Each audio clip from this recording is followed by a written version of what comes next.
Sinopsis. Raden Ajeng Kartini atau R.A. Kartini dikenal sebagai tokoh emansipasi wanita di Indonesia. Perjuangan R.A. Kartini pun diperingati setiap tanggal 21 April. Perjalanan Kartini dalam memperjuangkan hak perempuan pun berat dan berliku. Masa itu, perempuan dianggap tidak layak untuk mengenyam pendidikan. Sebagai pemikir dan penggerak emansipasi perempuan, Kartini menjadi sumber inspirasi perjuangan perempuan yang mengidamkan kebebasan dan persamaan status sosial. Dengan keberhasilannya menuliskan pemikirannya secara runut dan detail.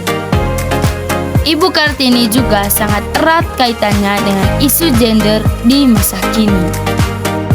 R.A. Kartini, orientasi. Raden Ajeng Kartini adalah pahlawan nasional Indonesia yang lahir di Jepara, Hindia Belanda pada tanggal 21 April 1879 dan meninggal di Rembang, Hindia Belanda pada tanggal 17 September 1904 pada usia yang masih muda, yaitu 25 tahun. Nama lainnya biasa disebut dengan Raden Ayu Kartini, tokoh Jawa dan pahlawan nasional Indonesia yang berasal dari tanah Jawa ini dikenal sebagai pelopor kebangkitan wanita pribumi atau disebut dengan feminisme. Peristiwa penting.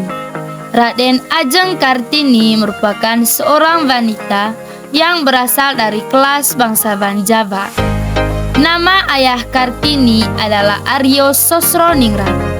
Saat itu, Aryo Sosroningrat adalah seorang patih yang diangkat menjadi Bupati Jepara segera ketika Kartini lahir. Ibunda dari Kartini adalah putri dari istri pertama sang bangsawan, tetapi bukan istri utama. Ibunya bernama M.A. Ngasirah, anak dari Kiai Haji Madirono dan Nyai Haji Siti Aminah. Keduanya adalah tokoh agama di Telukabur, Jepara. Silsilah Kartini bisa ditelusuri hingga Hamengkubuwono VI. Lebih dari itu, garis kebangsawan Bupati Sosroningrat dapat dilacak kembali ke para bangsawan dari Istana Kerajaan Majapahit.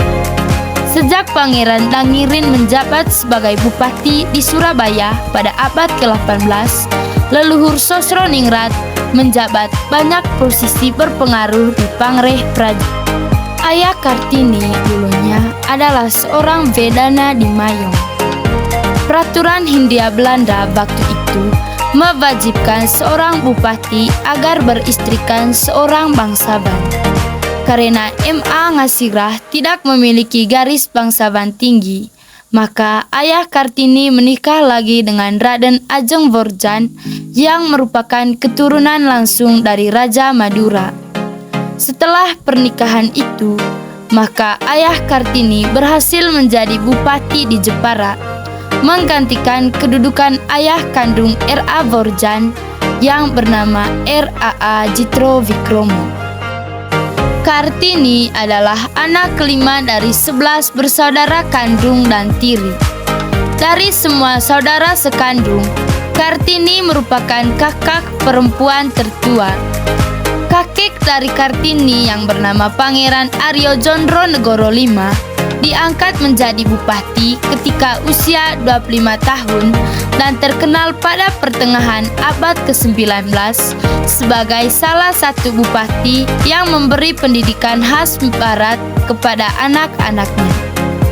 Kakak Kartini yang bernama Sosro Kartono adalah seorang yang pandai dalam berbahasa.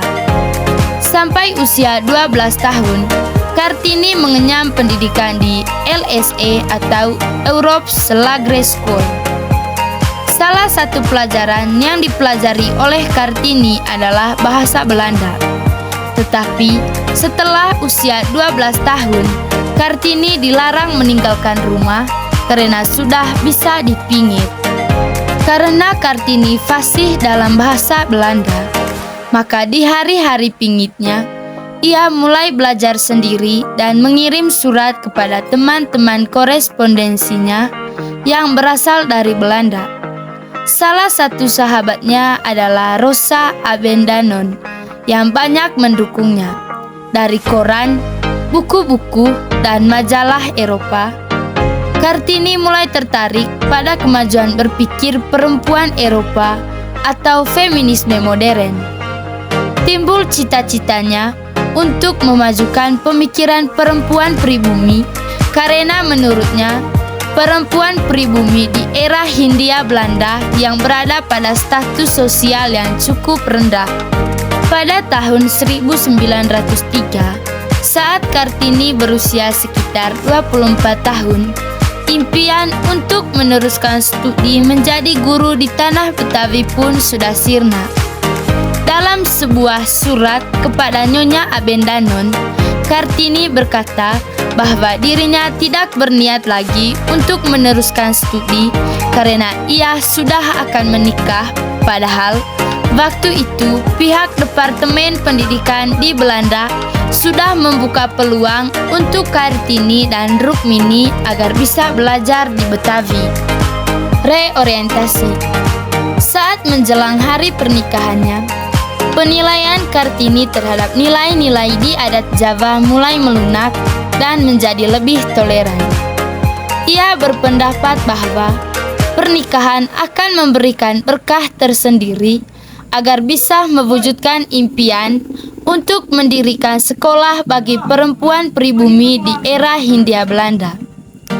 Dalam suratnya, Kartini menceritakan bahwa suaminya tidak hanya mendukung keinginannya untuk memajukan ukiran khas Jepara dan sekolah bagi perempuan pribumi saja, tetapi juga menceritakan agar Kartini bisa menulis sebuah buku yang menarik. A few moments later. Hal yang diteladani dari tokoh yaitu Kartini mengenyam pendidikan di ELS atau Europe's Language School. Salah satu pelajaran yang dipelajari oleh Kartini adalah bahasa Belanda. Hal yang diteladani dari tokoh yang kedua yaitu karena Kartini fasih dalam bahasa Belanda, maka di hari-hari pingitnya ia mulai belajar sendiri dan mengirim surat kepada teman-teman korespondensinya yang berasal dari Belanda.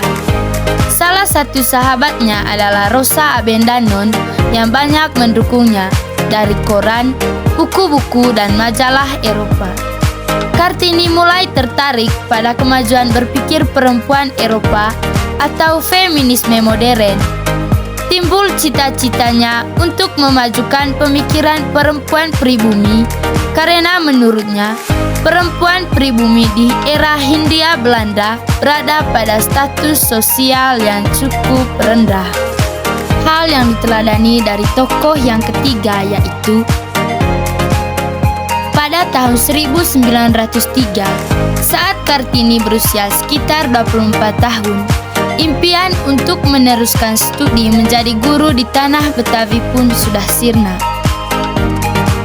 Hal yang diteladani dari tokoh yang keempat yaitu dalam suratnya, Kartini menceritakan bahwa suaminya tidak hanya mendukung keinginannya untuk memajukan ukiran khas Jepara dan sekolah bagi perempuan pribumi saja, tetapi juga menceritakan agar Kartini bisa menulis sebuah buku yang menarik.